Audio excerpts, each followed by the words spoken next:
Princess Margaret, a royal, a sometime rebel, and the runner-up. From the beginning, Margaret played second fiddle to Elizabeth. She once said to me, I never minded being the younger daughter, but I always minded the younger sister. But there was one place, 4,000 miles away, where Princess Margaret came first. The Caribbean island of Mustique.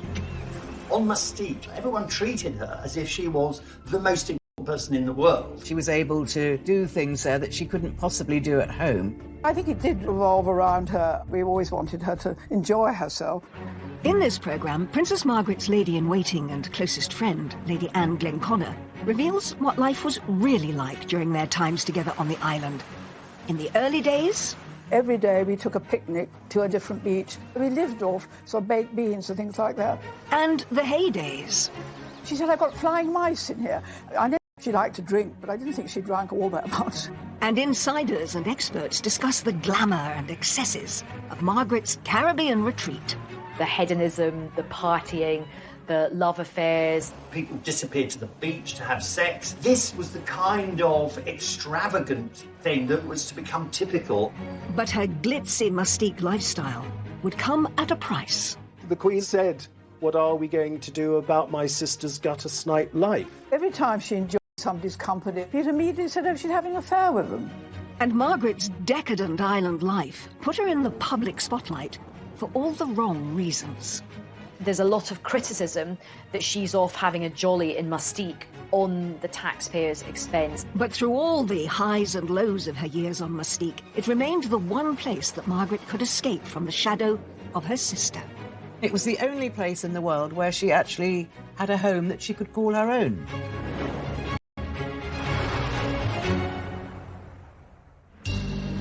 January 1976. Princess Margaret arrived by private plane on the beautiful and secluded Caribbean island of Mustique.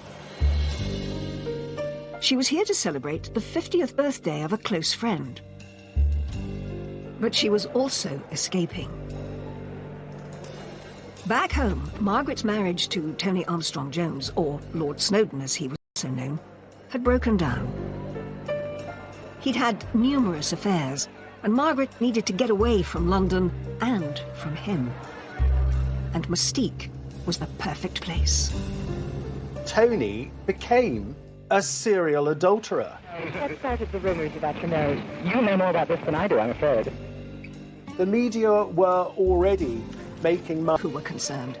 Her sister, Queen Elizabeth, had reached the end of her tether. The Queen had said to Prime Minister James Callaghan words to the effect of, what are we going to do about my sister's gutter snipe life? The trip to Mustique would give Margaret a chance to get away from all of her troubles and have some fun. Princess Margaret liked excess, and key to all this is that she was the centre of attention. The island was owned by Colin Tennant, later known as Lord Glenconnor, who had bought it in 1958 for £45,000. He'd always had this dream about having a proper island, I think. And Princess Margaret was so wonderful because she went along with Colin's dream. She encouraged it. Colin and Anne Glenconnor had always been part of Princess Margaret's social circle.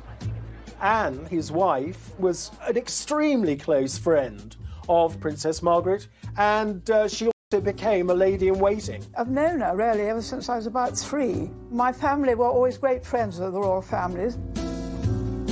Colin Tennant's 50th birthday was going to be a huge, excessive and glamorous party.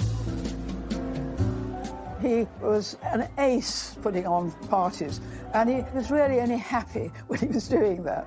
You could do whatever you liked. People disappeared to the beach to have sex, skinny dipping in the sea, and this was the kind of extravagant thing that was to become typical. He was like a ringmaster, really, in a circus, arranging everything and controlling everybody and don't do this and don't do that. The star-studded party was the epitome of opulence and a world away from the stuffy life of the royals back in the UK.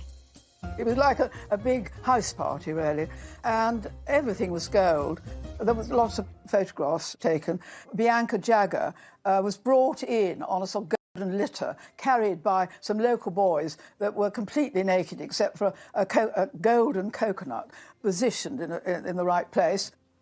That was quite a sight. And it really captures the spirit of the 70s and also the spirit of hedonism on the island. Colin was so extravagant. He even sprayed the grass gold. His wife, Lady Glenconnick, sprayed her face gold and then regretted it afterwards because it was deeply unflattering. It was terrible because every time I moved my face or smiled, the whole of my face was cracked in a very unbecoming fashion. And Colin kept on saying, "Aren't you enjoying yourself?" I said, "Yes, I am, Colin, but I can't smile." Of course, the belle of the ball was Princess Margaret. She had the most beautiful dress that we'd had made for her, so she was thrilled. Turban on. It was Colin's party, but Princess Margaret ruled the roost, as she usually did on Mustique. It was a welcome break from the royal pecking order in Britain. From the beginning, Margaret played second fiddle to Elizabeth. I think it's really difficult for Margaret. You know, she is an extrovert, she's quite an alpha type, and I don't think she takes kindly to playing second fiddle. She once said to me, "I never minded being the younger daughter, but I always minded the younger sister." On Mustique, she could be queen. Everyone kowtowed to her. Everyone treated her as if she was the most important person in the world. I think it did revolve around her up to a point, you know, because Colin wanted her to be happy and we always wanted her to enjoy herself. But even though Margaret could relax and party on Mustique, she didn't want anyone to forget that she was royal. So people still had to curtsy and bow to her, even if they were in bikinis. And there were stories of waiters having to swim out to give her a cocktail. When she went swimming, because she was easily bored and insisted that people talk to her. One was deputed to swim with Princess Margaret. She had this beautifully coiffed hair, so she would swim very upright, doing a breaststroke, very, very slowly, looking ahead. And then I developed a sort of side stroke where I could keep up with her, doing a sort of doggy paddle with one hand. By the time of Colin Tennant's party, Mustique had become Margaret's very own pleasure kingdom, a centre of glamour and excess, and a refuge from her troubles back home. But when she first visited, back in the early 60s, life on the island was shockingly different.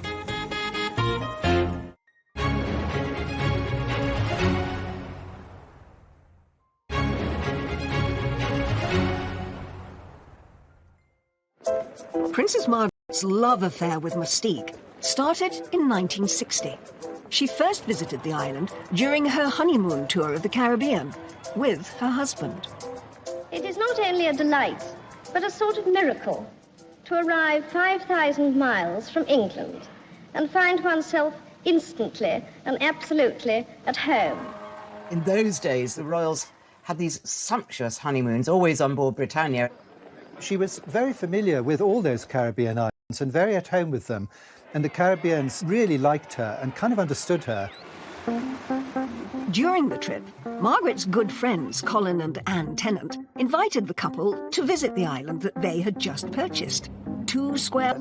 And it had to anchor quite far out. Then suddenly I saw a little boat being lowered.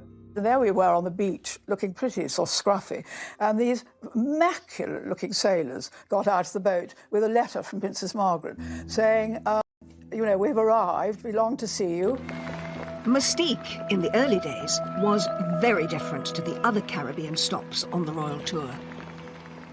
When they visited, it was just in its natural state of scrubland. The island was incredibly basic, didn't have really many people there, didn't have running water or electricity. The whole place would have been completely overgrown. She would have been bitten alive by mosquitoes, but indeed the sand was still white and lovely and the sea was a turquoise blue. Every day we took a picnic to a different beach. We set up a little tent, like a sort of Boy Scout tent, and we spent the day there. And the food, I mean, you know, because the royal family always have the most delicious food and sort of tremendous chefs in their kitchens. And we had one very old lady who really couldn't cook at all. Or she just could open tins So we lived off sort of baked beans and things like that. But, you know, what was so lovely about Princess Margaret, people criticised her, say how difficult and spoilt she was. Well, she certainly wasn't spoilt when she first came to Mustique. During their brief stay, Colin and Anne took Princess Margaret and Tony on a tour of the island. There were no cars. We had a tractor and a trailer. And when Princess Margaret came, we strapped garden chairs onto the trailer. Over drinks that evening, Colin and Anne realised they hadn't got the couple a wedding present. Colin then turned to her and Tony and said, "Oh, ma'am, would you like something in a little box? Or would you like a piece of land?" And she said, "Oh, I think I'd love a piece of land." I think he was quite surprised when she turned around and said yes, because I think he thought it was so wild and it was so remote and it was so, you know, far away and difficult to get to that he didn't think she would sort of take him seriously and take him up on it. Princess Margaret fell in love with the tiny island of Mustique, but her husband didn't. Tony didn't greatly care for the Glenconners, so far as I understand it, and the land was given as a wedding present to Princess Margaret. It wasn't given as a joint wedding present. I mean, he wasn't interested at all. That was really the only time he ever went there. As Margaret left the little island that she'd fallen in love with, she had no idea when she'd be back. Margaret's marriage to Tony was going through a rocky patch. Rumours were rife of Tony's affairs, with men as well as women. And he was becoming less involved in Margaret's royal duties. It was said that their life together at Kensington Palace was a bit of a war zone. They had this very fiery relationship. They fight a lot. She was like a pressure cooker. She needed some kind of a safety valve. And it suddenly occurred to her that relief might come in the shape of Colin Tennant and Mustique. Margaret was thinking, I can get away from bloody Tony and all the girls he's sleeping with. Colin and Anne Tennant hadn't spoken to Princess Margaret about their gift of a plot of land on Mustique since her visit there in 1960. So when Margaret called about it, it came as a surprise. Obviously, this barren piece of scrum was of absolutely no use to her without a house. Rather cheekily, she said, "Does a house come with it?" When he and I were talking about this, and he actually said, "Well, I could hardly say no, could I?" He said, so I ended up paying for the house. Margaret was famously tight-fisted. If she could avoid paying for something, she would. And of course, she knew that Colin Tennant didn't mind at all. You know, Colin wasn't a poor man. He had the money, he could afford to do it. Towards the end of 1968, Princess Margaret flew out to Mustique to start making plans for her Caribbean home. Colin and I were very nervous about having to stay because, you know, I mean, she had been used to being, you know, living at Kensington Palace and Windsor and Sandringham and Balmoral, you know, and there she was going to stay. And at that time, our main house had burnt down and we were living in a sort of prefab. I mean, it was really, really simple. Quite a journey to get there. You had to fly to Barbados and then fly to St. Vincent and then had to take a boat. The sea is quite treacherous there, actually. It could be very choppy. The island was pretty wild still at this point.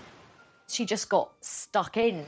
Roughing it on Mustique in those early days did mean just rigging up a sort of Heath Robinson contraption of a shower. She had to go outside, stand under a tree where we had a bucket. The bucket had holes in it. They filled up the bucket and she stood underneath. The water was like the water in Scotland. She probably recognised it from the Balmoral area. It was orange. You know, there was so much clay in it. There's a story about how at night these huge mice start to try and sort of throw themselves at the mosquito net. I remember the first time she went to her room, to bed, and I was sort of tidying to her bedroom. And she said, "I've got flying mice in here." And I said, "Ma'am," I knew she liked to drink, but I didn't think she drank all that much. But it was quite true. There were these tiny mice, and they ran up the mosquito nets and jumped from one, because there were two beds in her room, from her bed onto the other one. And I think she told the Queen, who simply didn't believe her, because I remember when I then next saw the Queen, she said, "Margaret had the most extraordinary story."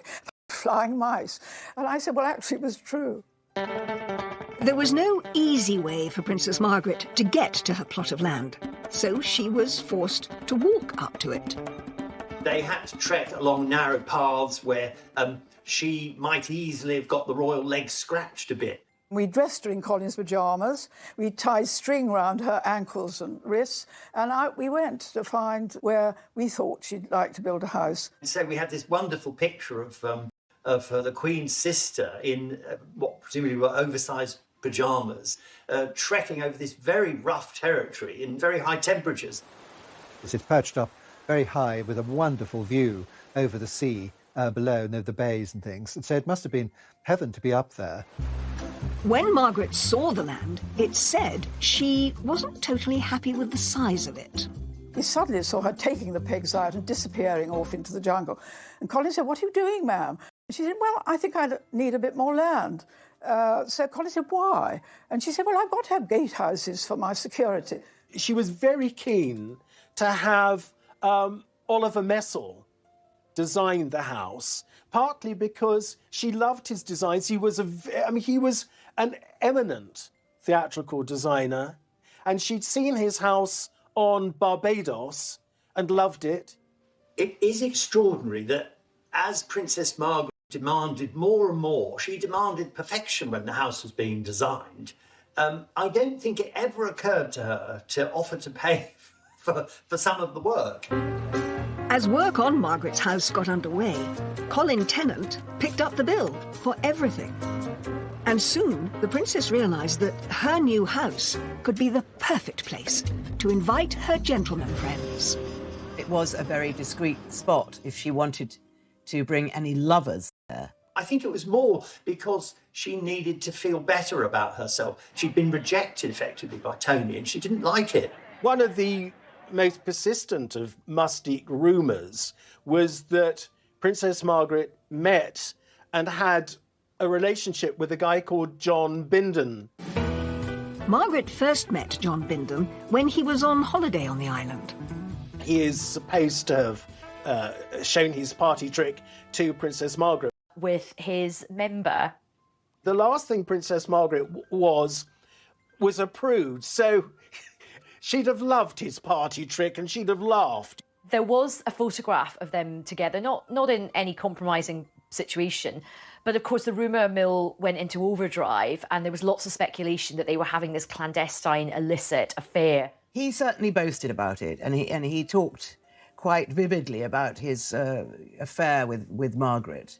But maybe that was just him, but certainly the story took legs, and subsequently there have been several films made about it. John Bindon's wasn't the only name romantically linked to the princess. Margaret was photographed with many men, like this one, where she looks captivated by the front man of the Rolling Stones. Mick Jagger was persuaded very early on, and apparently by Princess Margaret. He was persuaded to buy a house on Mustique, which he still has. Princess Margaret was great friends with Mick, and of course they'd lived on the island together. People said they had an affair. It's absolutely untrue. Every time she enjoyed somebody's company or laughing with them or dancing with them, you'd immediately said, oh, she's having an affair with them. And absolutely untrue. There were always tons of rumours circulating about what was happening in Mustique because it was such a party island and everybody just mixed. Everybody would go to each other's houses. Princess Margaret's house was finally completed in February 1972. It had 4 bedrooms, a swimming pool and stunning views over the coast, as seen in these images from the ITV programme Wish You Were Here. Princess Margaret christened her holiday getaway Les Jolies Eaux, pretty waters. It was most often described as a villa, the princess's Caribbean villa. And she didn't like that. She said, a villa? It's not a villa. It makes it sound like something you'd find in Brighton.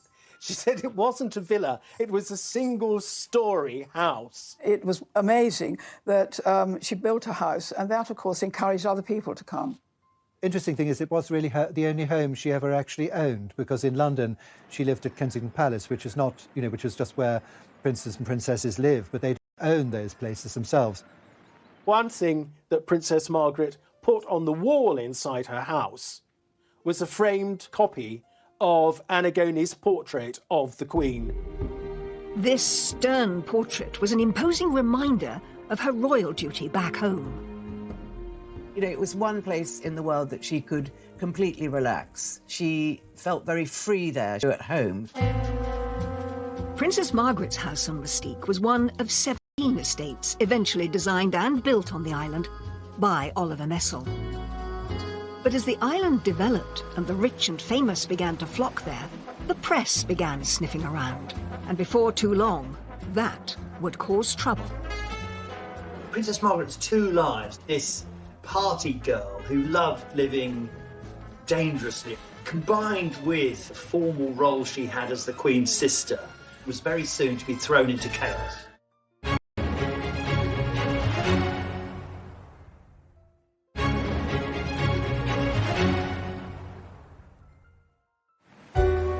Mustique had become Princess Margaret's special hideaway, not just from her royal duties, but from her marriage too, which was now in serious trouble. She was very angry about the allegations of his indiscretions, so I think she decided that she needed somewhere that she could escape to. But it wasn't just Lord Snowdon who was doing affairs. The princess now was seeking solace of her own outside the relationship, and word had reached the palace. The Queen would have known about the rumours surrounding her sister. She would have got involved because we know the Queen has always worried enormously about the reputation of the royal family. But also we have to take the personal view. The Queen has always been very protective of her sister. And there was one relationship in particular that had been noticed. It began in 1973 when Princess Margaret met Roddy Llewellyn. Roddy Llewellyn was originally produced as a sort of spare man by Anne Glenconner at a house party in Glen. We were at Glen in Scotland, and it so happened that some young man dropped out, and we wanted to get the numbers straight. And I said to Colin, what are we to do? And so he said, well, I've got an aunt called Violet Wyndham. She was called Aunt Nose, because she had a very big nose, and knew everybody in London. So I rang her up and I said, by any chance, do you know anybody that might like to come up? And she said, well, actually, as it happens, there's a young man called Roddy Llewellyn. I think Princess Margaret knows his father. And it just was, you know, I suppose love at first sight. The princess herself was desperately unhappy.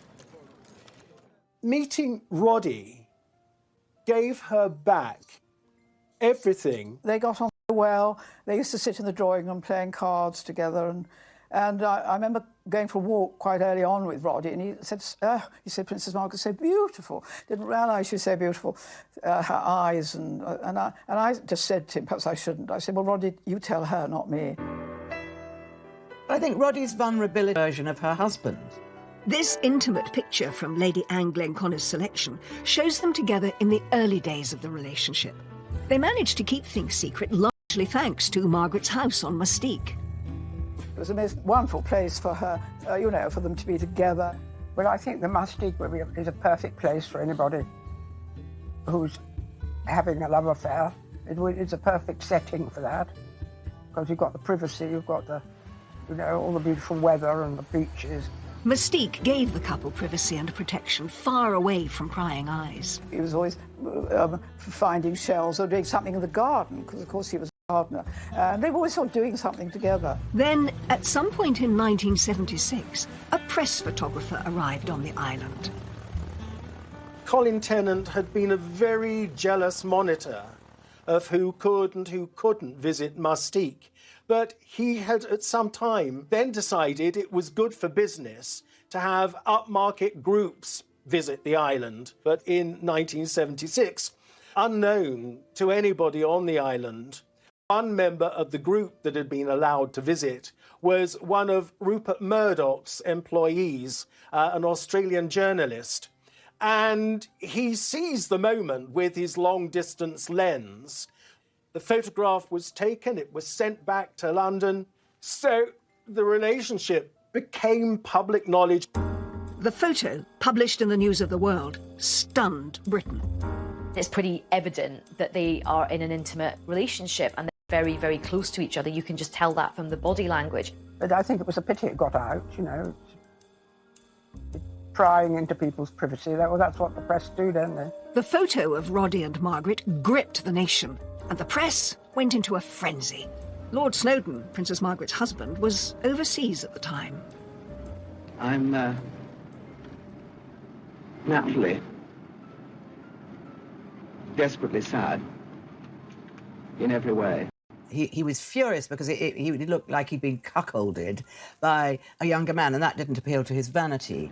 Lord Snowdon, is there any hope of a reconciliation? Thank you, Lady Smith. It gave him the opportunity, in a sense, to look slightly like the wronged husband, which, of course, was very far from the truth.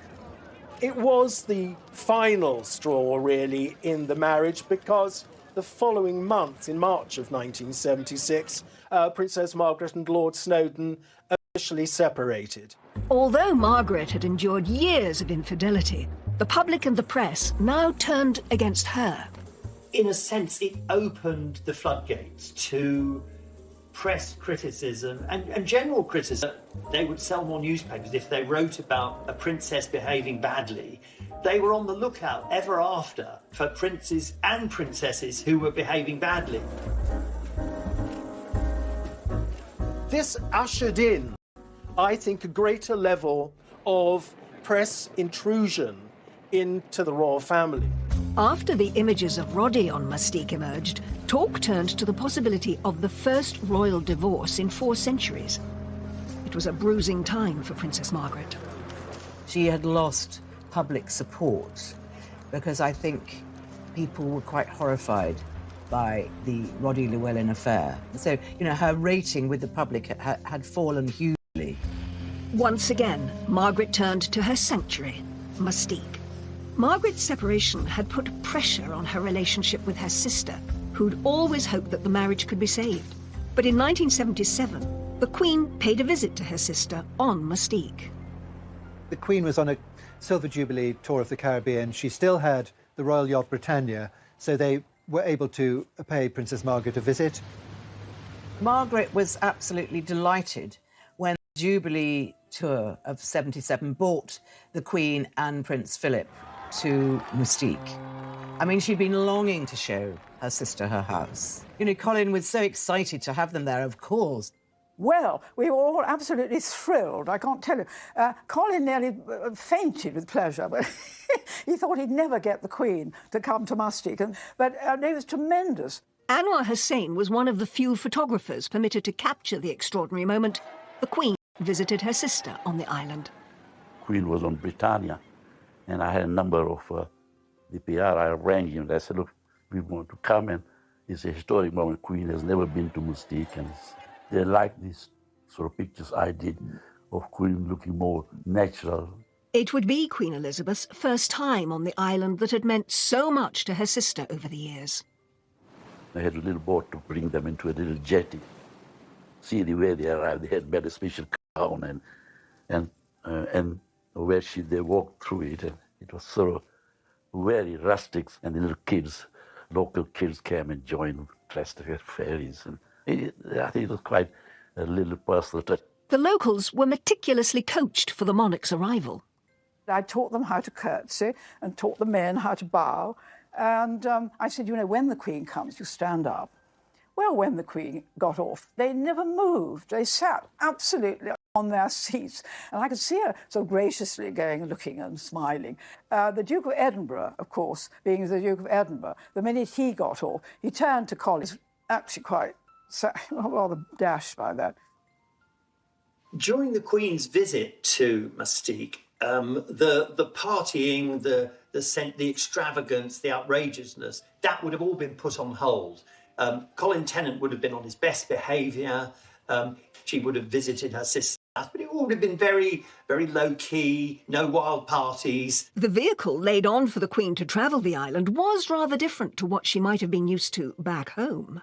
If you see the pictures, of her getting into a VW Combi instead of a Rolls Royce, they all got into it, and I think it's quite different than the lifestyle in England. I'm very relaxed about it.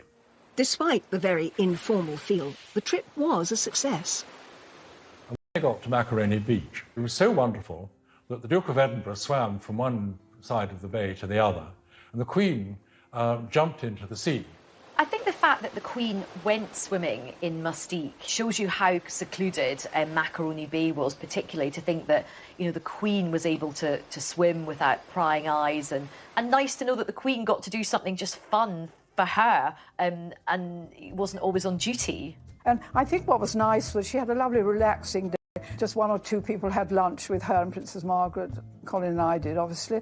And she had and she went round the island, and she, I think really what she was so pleased about was that Princess Margaret was so happy. It had been a moment of lightness for Margaret and her sister during a difficult time. The year after the Queen's visit to Mustique, Margaret's divorce from Lord Snowdon was finalised. It was a significant moment in royal history. The Queen's reaction, of course, understandably, was one of concern, because she'd always wanted Princess Margaret and Tony to make the best of the marriage, to patch it up. She didn't want divorce within the family. If Margaret thought her divorce would draw a line under things, she was wrong. The public and press remained hostile, and soon they were baying for blood. Of course, at this point in British modern history, the country is going through a very, very difficult time. There's a lot of industrial unrest, there's a lot of poverty, there are strikes, and there's a lot of criticism that she's off having a jolly in Mustique on the taxpayers' expense. I think that ought to be a cost-benefit analysis of the royal family expenditure on income. 2 MPs rounded on Margaret as a parasite royal, having a good time on the public purse. Dennis Canavan and Willie Hamilton were 2 of Princess Margaret's most vociferous critics in Parliament, and Willie Hamilton calling her a floozy. It is a paradise island, and it does have parties, and people don't go there to work, they go there to relax. So you could present it very much as her neglecting her duties. Over the next 10 years, Margaret's royal duties reduced significantly, and she was free to spend more time on the island. But the hedonistic party days were starting to take their toll.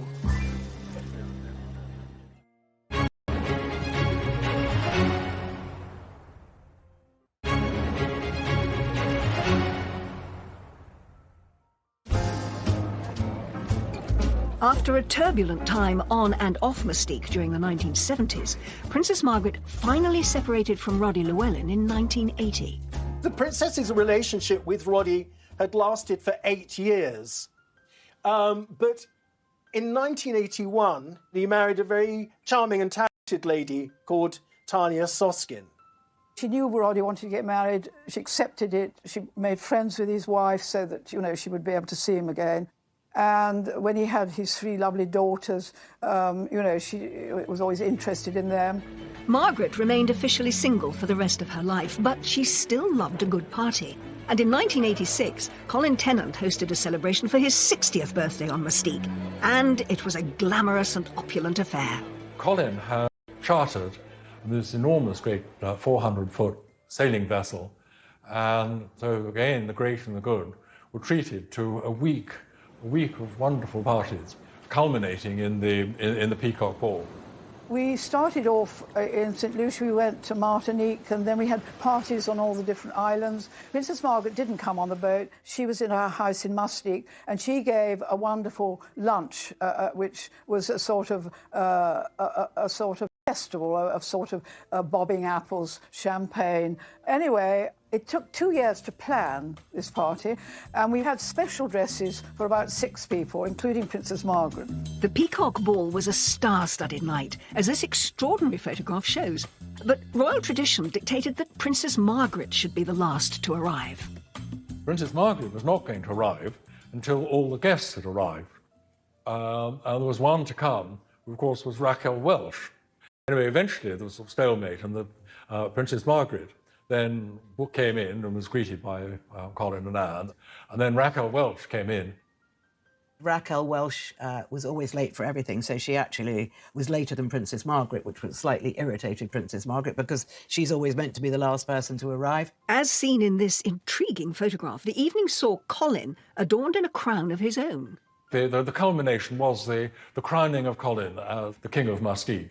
Northern Territory. Though what these remarkable pictures don't show is that there was also lots of alternative entertainment available. Effectively, pornographic films were shown, and it's difficult to know what Margaret would have made of the adult films. But I think by now she thought, well, whatever I do, there's a chance that someone will find out, and I need to live my life, so I'll take the risk. It would be one of the last great Mustique parties that Colin would throw and Princess Margaret would attend, as her hedonistic lifestyle would eventually catch up with her.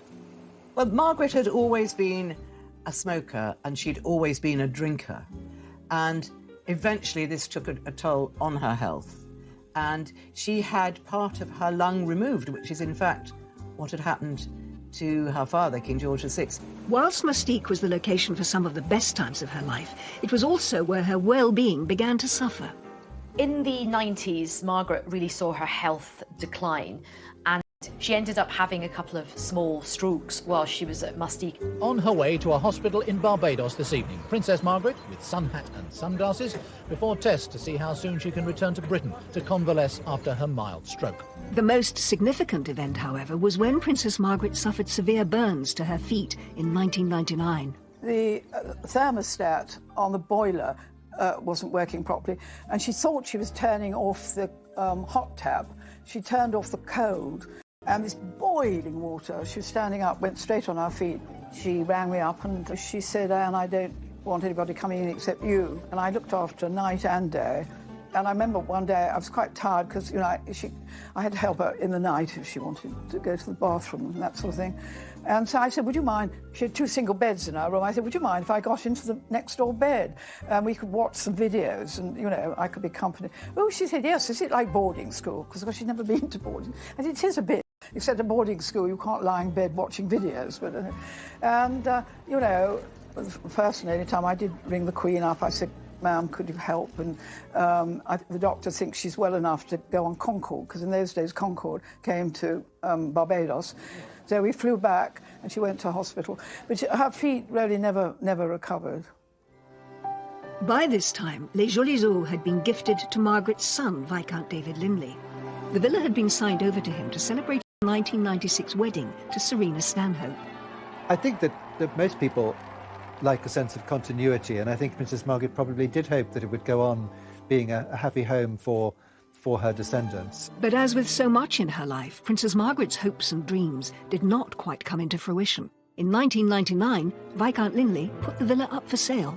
So Princess Margaret was really upset when her son decided her own rights. When you bear in mind what it had actually meant to her for so long, I think it hurt her very much. The villa was sold to new owners in the year 2000, and just 2 years later, Princess Margaret died.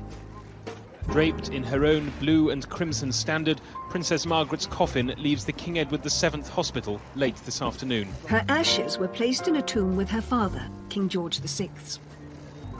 It had been a life well lived, and Princess Margaret's time on Mustique had scaled the highest highs and touched some of the lowest lows.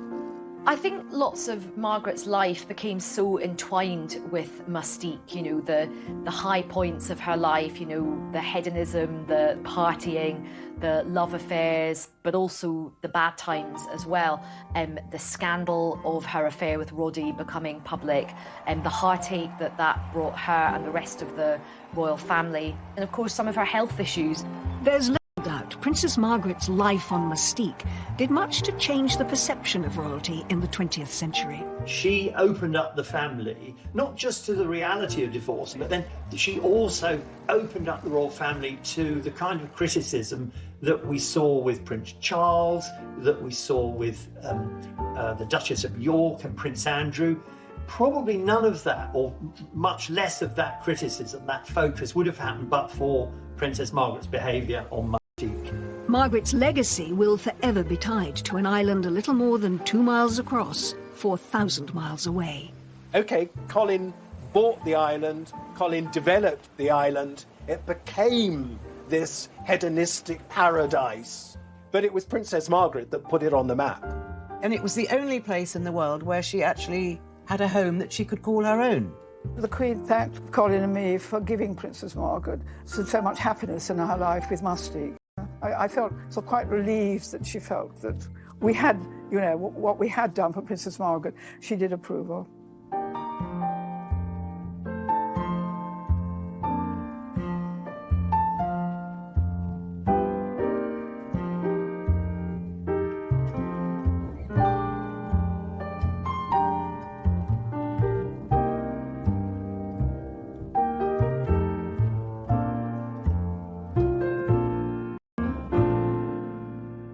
Really couldn't cook at all. Or she just could open tins. So we lived off sort of baked beans and things like that.